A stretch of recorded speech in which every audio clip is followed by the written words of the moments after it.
All right, let's get right into it.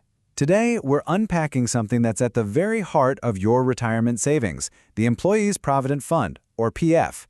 Specifically, we're looking at a special status some companies have called a PF exemption, which lets them manage your retirement money themselves. But what happens if that whole system starts to crack? Let's find out. Just think about that for a second. Your retirement nest egg. It's not with the government, it's being managed by a trust that your own employer set up. That's a huge amount of responsibility, so what's the safety net? What happens if that company hits a rough patch?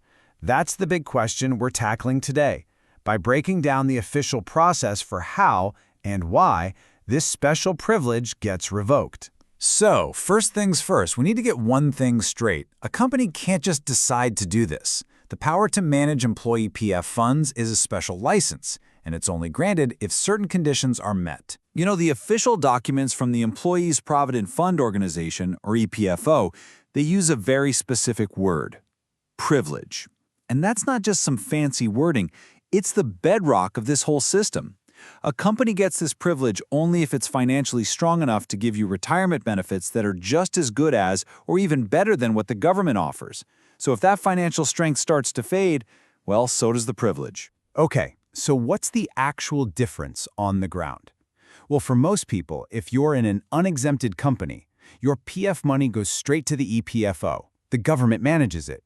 But if you work for an exempted company, your money goes into a private trust run by your employer.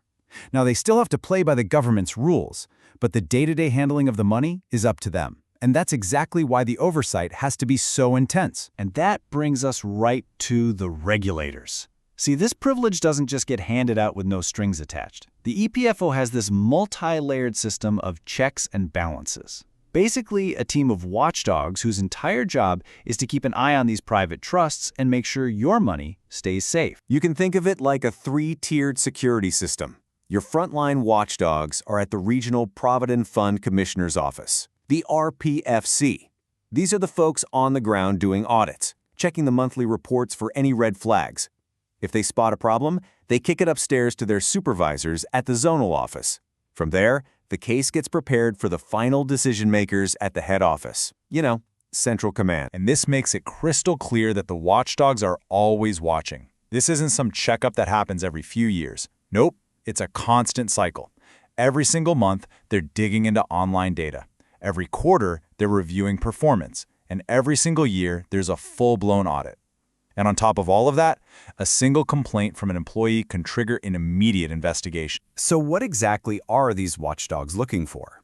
Well, the whole system is designed to spot very specific problems, and the EPFO sorts them into different categories based on just how serious they are.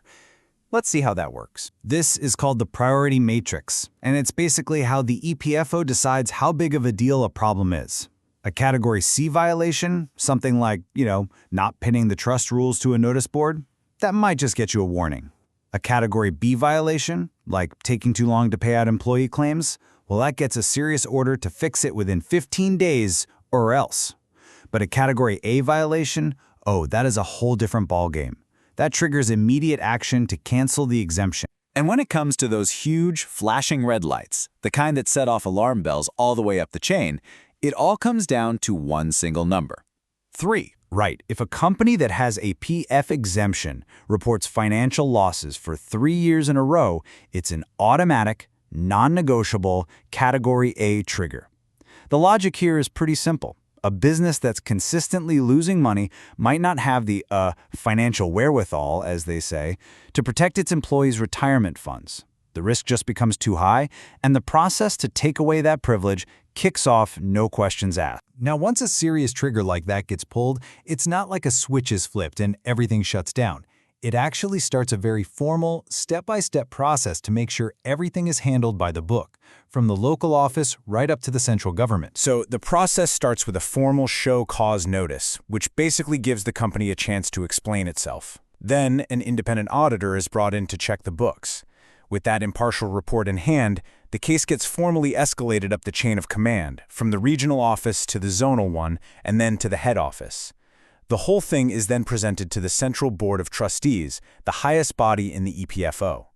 If they recommend cancellation, the government issues the final notification. And just like that, the privilege is officially revoked. I know this all sounds really bureaucratic, but it all leads to the single most important question for any employee. After all this is said and done, what happens to my hard-earned money? So the key term here is past accumulations, or PA for short.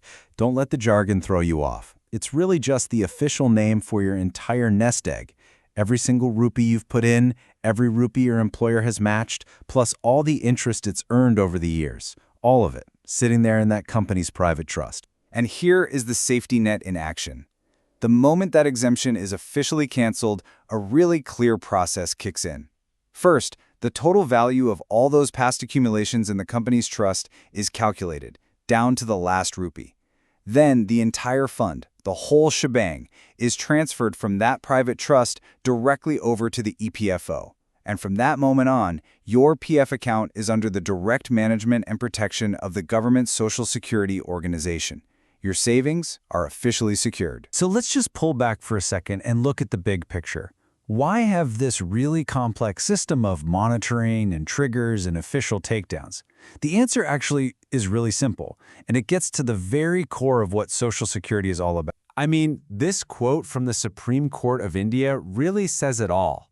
The law itself has built-in safeguards. And why are they there? For one reason, to protect the interests of the employees. Period. And this right here is probably the most important thing to remember. The source documents make it so clear. Canceling an exemption is not about punishing the company. It's a protective measure for the employees.